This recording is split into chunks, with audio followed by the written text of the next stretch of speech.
World's best law of attraction money and success coach అయిన ప్రముఖ షేక్ అన్వర్ గారిచే జూన్ 1 హైదరాబాద్ లో జరిగే one day magic of law of attraction and millionaire mind work shop కి register చేసుకోండి. నమస్తే, వెల్కమ్ టు సుమన్ టీవీ. నేను మీ యాంకర్ శ్రీ. ప్రజెంట్ జూన్ మాస ఫలితాలు ఏ విధంగా ఉంటాయో వీటి గురించి ఈ రోజు ఇన్ డీటెయిల్గా మనతో షేర్ చేసుకోవడానికి వేదిక ఆస్ట్రాలజర్ ఉమా గారు ఉన్నారు. వారిని అడిగి తెలుసుకుందాం. నమస్కారం ఉమా గారు. నమస్తే అమ్మా. ఉమా గారు, ఎస్పెషల్లీ గ్రహాలు మనకి మంత్ వైజ్గా ఇయర్ వైజ్గా చేంజ్ అవుతూ ఉంటాయి. అండ్ అదేవిధంగా ఈ జూన్ మాసంలో గ్రహ సంచారం అనేది ఏ విధంగా ఉండబోతుంది? తప్పకుండా అండి. గ్రహ సంచారాన్ని కనుక మనం గమనిస్తే ఆల్రెడీ మార్చి 30వ తారీఖు దగ్గర నుంచి శనైశ్వరుడు అనేటువంటి శని భగవానుడు మీనరాశిలో సంచారం జరగడము, రీసెంట్గానే రాహు కేతుల యొక్క ట్రాన్సిట్ అనేటువంటి జరిగింది. రాహు కుంభంలోకి సంచారం అవ్వడము, కేతు ఏమో సింహంలోకి సంచారం జరగడం జరిగింది. మే 15వ తారీఖు దగ్గర నుంచి గురుడు మిథున రాశిలోకి సంచారం ప్రారంభం అనేటువంటిది అయ్యింది. అంటే వృషభంలో నుంచి మిథునంలోకి అయ్యారు. జూన్ 15వ తారీఖు వరకు కూడా రవి అనేటువంటి ప్లానెట్ వృషభంలో సంచారం చేస్తుంటే జూన్ 15వ తారీఖు దగ్గర నుంచి మిథునంలోకి ఆయన సంచారం అనేటువంటిది జరుగుతుంది. అలాగే జూన్ 6వ తారీఖు దగ్గర నుంచి బుధగ్రహం అనేటువంటిది మిథునంలోకి సంచారం జరుగుతుంది. అంటే జూన్ 15వ తారీఖు దాటిన తర్వాత రవి, బుధ, గురు అనేటువంటి 3 ప్లానెట్స్ కూడా మిథునంలో ఉంటాయని అర్థము. జూన్ 6వ తారీఖు వరకు కుజగ్రహము అంగారకుడు కర్కాటకంలో సంచారం చేస్తూ ఉంటే జూన్ 6వ తారీఖు తరువాత కుజుడు సింహంలోకి సంచారం చేస్తూ ఉంటారు. ఆయన అక్కడికి ట్రాన్సిట్ అవుతున్నారు. అయితే శుక్రగ్రహ సంచారం అనేటువంటిది ఈ మాసం అంతా కూడా మేషరాశిలో సంచారం జరగడం విశేషము. ఇది ప్రస్తుతానికి జూన్ మాసం యొక్క గ్రహ సంచారము. జూన్ మాసంలో ధనుసు రాశి వారికి విద్యాపరంగా, వైద్యపరంగా, విదేశీ పరంగా, సంతాన పరంగా, ఆర్థికంగా ఎలా ఉండబోతుంది? ఎలాంటి పరిహారాలు చేసుకోవాలి? ధనస్సు రాశి వాళ్ళకి తప్పకుండా ప్రతి ధనస్సు రాశి వాళ్ళు బాగా గుర్తుపెట్టుకోండి. మీ తెలిసినటువంటి ధనస్సు రాశి వాళ్ళకి కూడా షేర్ చేయండి. జరిగినటువంటి పరిస్థితులు కానీ ఇప్పుడు జరగబోతున్నటువంటి జూన్ మాసానికి సంబంధించిన సంచారాన్ని కానీ గమనిస్తే చాలా అద్భుతమైన పరిణామములు, శుభ సూచకములన్నీ కూడా చాలా బాగా కనబడుతూ ఉన్నాయి. ఖచ్చితంగా మీకు గురుబలం అనేటువంటిది పెరగడము, తరువాత గ్రహాలన్నీ కూడా ఈ జూన్ మాసంలో అద్భుతంగా యోగించడం అనేటువంటిది మీ లైఫ్లో టర్నింగ్ పాయింట్ని తీసుకురావడము, ఒక అభివృద్ధి అనేటువంటి తీసుకురావడము, ఒక్క ఆలోచనతో మీ లైఫ్లో చేంజెస్ రావడానికి అవకాశములు ఎక్కువగా కనబడుతున్నాయని చెప్పచ్చు. మేజర్గా మనం సంచారాన్ని, గ్రహ సంచారం ద్వారా స్పెసిఫిక్గా మాట్లాడుకోవాలంటే 3వ స్థానంలో రాహుగ్రహ సంచారం అద్భుతంగా యోగిస్తూ ఉంది. చిన్న చేతి వృత్తి వ్యాపారం చేసుకునేటువంటి చిరు వ్యాపారస్తులకైనా, పెద్ద వ్యాపారం చేసేటువంటి వాళ్ళకైనా, లేదా ప్రతిరోజు ఎంతో కొంత దూరం ట్రావెల్ చేసి 5 కిలోమీటర్లో 10 కిలోమీటర్లో వెళ్ళి అక్కడ పని చేసుకుని ఆ పని ద్వారా వచ్చేటువంటి డబ్బుని, అంటే ప్రతిరోజు ట్రావెలింగ్ ద్వారా స్మాల్ ట్రావెలింగ్స్ చేస్తూ పనిచేసేటువంటి ఉద్యోగస్తులైనా వ్యాపారస్తులైనా అద్భుతంగా మీకు అభివృద్ధి అనేటువంటిది కనబడుతుంది. చాలా మంచి రిజల్ట్స్ అనేటువంటివి ఇక్కడి నుంచి చూస్తారు. వ్యాపారస్తులు కానీ ఎవరైనా అవ్వచ్చు. అయితే 5వ స్థానంలో శుక్రగ్రహ సంచారం అనేటువంటిది అద్భుతంగా యోగిస్తుంది. మీరు సినిమా రంగంలో పనిచేస్తున్నా, సినిమా అవకాశాల కోసం చూస్తున్నా, నాటక రంగంలో కానీ ఏ రంగంలో అయినా, నృత్య, గీత, వాద్యాది రంగాల్లో వ్యవహారం చేసేటువంటి వాళ్ళైనా, లలిత కళల్లో మీ యొక్క వ్యవహారం బాగుండాలనుకునేటువంటి వాళ్ళైనా, ఏదైనా క్రియేటివ్ ఫీల్డ్స్లో ఎక్కడ మీరు వర్క్ చేస్తున్నా శుక్రబలం అనేటువంటిది అద్భుతంగా యోగించడం వలన ఎక్స్ట్రాడినరీ రిజల్ట్స్ అనేటువంటి కనబడతాయండి. అంటే అవకాశాలు పెరుగుతాయి, పరిస్థితులు వీళ్ళకి కాలం కలిసి రావడము అనేటువంటిది శుక్రబలం పెరిగిన తర్వాత వీళ్ళు చూస్తారు. ఆ కంఫర్టబుల్ లైఫ్ కానీ, ఆ సుఖాన్ని అనుభవించడం కానీ ఖచ్చితంగా వీళ్ళకి కలుగుతుంది. ప్రేమ వ్యవహారాల్లో కూడా ఖచ్చితంగా విజయాన్ని పొందేటువంటి సూచనలు కనబడుతూ ఉన్నాయి.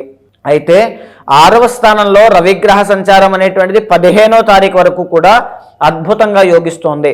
15వ తారీఖు వరకు ఎవరైనా అప్పుల బాధలతో ఇబ్బంది పడుతూ ఉన్నా, ఆరోగ్య సమస్యలతో ఇబ్బంది పడుతూ ఉన్నా, రాజకీయ పరంగా గుర్తింపు కోరుకుంటూ ఉన్నా 15వ తారీఖు లోపు చాలా బాగుంది.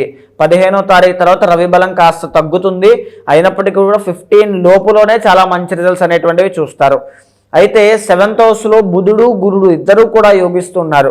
దీని మూలాన వ్యాపారం చేసేటువంటి వాళ్ళు మల్టీ సోర్స్ ఇన్కమ్ మీద, స్టాక్ మార్కెట్ మీద, షేర్ మార్కెట్ మీద ప్రయత్నం చేసి అక్కడ లాభాలు కోరుకునేటువంటి వాళ్ళు, లేదా వివాహం కావట్లేదని కోరుకునేటువంటి వాళ్ళు, సంతానము కలగట్లేదనేటువంటి బాధపడేటువంటి వాళ్ళకి ఖచ్చితంగా ఈ మాసంలోనే శుభవార్త వినేటువంటి అవకాశములు కనబడుతూ ఉన్నాయి.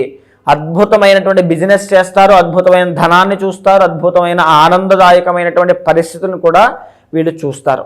అయితే మిశ్రమ ఫలితాలు ఇచ్చేటువంటి గ్రహ సంచారాన్ని చూస్తే మార్చి 30వ తారీఖు దగ్గర నుంచి అర్ధాష్టమ శని నడవడం మూలాన 4వ స్థానంలో శనైశ్వర సంచారం మూలాన పనులన్నీ కూడా జాప్యం అవడం అనేటువంటి జరుగుతుంది. డబ్బులు వస్తాయి, లేట్ అవుతుంది. సంతానం కలుగుతుంది, ఆలస్యం చేస్తాడు శని భగవానుడు. వివాహం కుదురుతుంది, అవడానికి ఆలస్యం చేస్తాడు. ఏదో ఒక ఆటంకాన్ని క్రియేట్ చేయడము, ఇవన్నీ కూడా శని భగవానుడు ఇచ్చేటువంటి ఆటంకములు.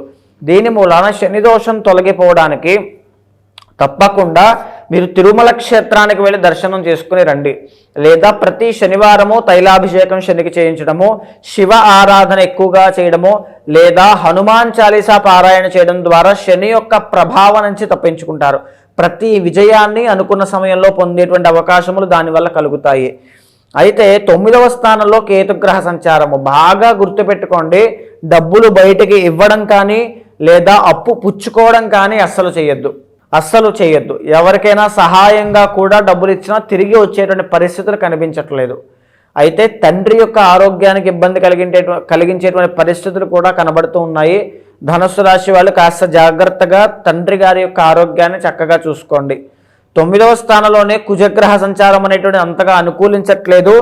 మేజర్గా భూ వివాదాల్లో కానీ, కోర్టు వ్యవహారాల్లో కానీ, లిటిగేషన్స్లో కానీ, ఆర్ లేదనుకుంటే కలహాలు తగాదాల్లో కానీ ఇరుక్కోకుండా చాకచక్యంగా లౌక్యాన్ని ప్రదర్శించి ఎక్కడ ఏ సమస్య నుంచి ఎలా తప్పించుకోవాలో అలా తప్పించుకునేటువంటి ప్రయత్నం చేయండి.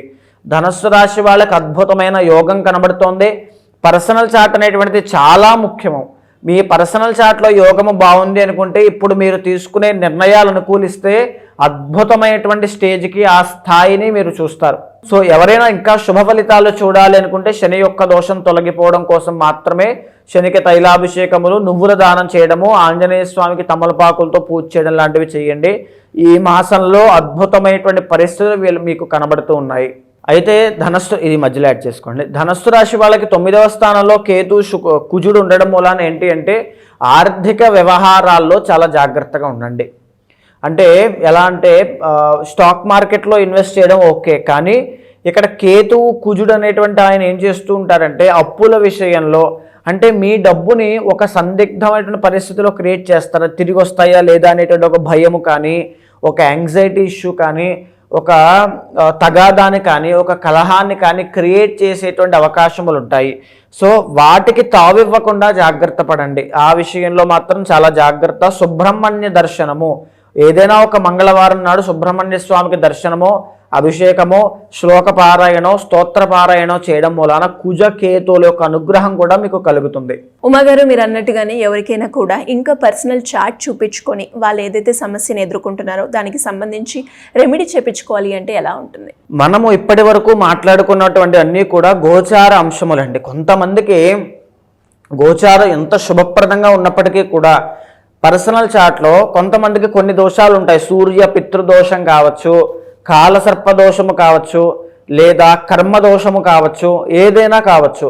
అలాంటి దోషాలు కర్మ వల్ల సంభవిస్తాయి కాబట్టి ఆ కర్మ అనేటువంటిది వీళ్ళని ముందుకు తీసుకువెళ్ళనివ్వదు. ఏ పనిని కూడా జరగనివ్వదు. ఆటంకాలు వస్తూ ఉంటాయి, ఎదగలేరు, అప్పులు పాలవ్వడం, ఇవన్నీ చాలా కనబడుతూ ఉంటాయి.